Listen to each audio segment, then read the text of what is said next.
আসসালামু আলাইকুম রাহমাতুল্লাহ। বন্ধুরা, আজকে আমি আপনাদের মাঝে ছোট্ট একটি ইসলামিক শিক্ষণীয় গল্প শোনাবো। জি বন্ধুরা, আমার এই চ্যানেলের মধ্যে যারা নতুন এসেছো, খুব দ্রুত চ্যানেলটি সাবস্ক্রাইব করে রাখো। আর যারা আমার এই চ্যানেলে আগে থেকে সাবস্ক্রাইব করে রেখেছেন, আপনাদেরকে অসংখ্য ধন্যবাদ। যে বন্ধুরা, ইসলামিক গল্পটি আপনারা স্কিপ না করবেন, শেষে শিক্ষণীয় একটা বিষয় আছে। তাই চলেন আমরা সেই ভিডিওটি শুরু করি।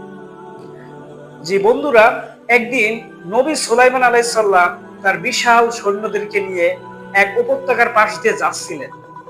আর সেই উপত্যকায় ছিল অসংখ্য পিঁপড়াদের আবাস, অসংখ্য পিঁপড়াদের বসবাসের জায়গা। যখন সুলাইমান আলাইহিস সালাম তার বিশাল সৈন্যবাহিনীদেরকে নিয়ে সেই পিঁপড়াদের কাছাকাছি এলো, তখন পিঁপড়েদের মধ্যে একজন রানী পিঁপড়া তার সকল পিঁপড়েদেরকে বলতে লাগলো, হে পিঁপড়ের দল, তোমরা দ্রুত তোমাদের নিজ নিজ গর্তে প্রবেশ করো, যেন সুলাইমান আলাইহিস সালাম তার বিশাল সৈন্যবাহিনী তোমাদেরকে অসতর্কতা বশত যেন পিষিয়ে না ফেলে। নবী সুলাইমান আলাইহিস সালাম সেই রানী পিঁপড়ের কথা শুনে থমকে দাঁড়ালেন, কারণ নবী সুলাইমান আলাইহিস সালাম তিনি পিঁপড়েদের ভাষা বুঝতে পারতেন।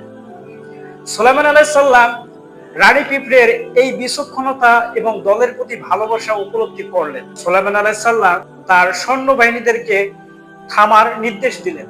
পিঁপড়েরা তার নিজ নিজ গর্তে প্রবেশ করার সুযোগ পেল। যে বন্ধুরা, আমরা এই গল্প থেকে যে শিক্ষা পাই তা হলো অন্যের প্রতি সহানুভূতি দেখাতে শিখি, এমনকি ছোট প্রাণীদের প্রতিও সদয় হওয়া উচিত। যে বন্ধুরা, আমরা এই গল্পের মূল যে শিক্ষা তা হলো একজন নেতার বিচক্ষণতা ও দলের প্রতি ভালোবাসার পরিচয় পাওয়া যায়। ধন্যবাদ। আসসালামু আলাইকুম।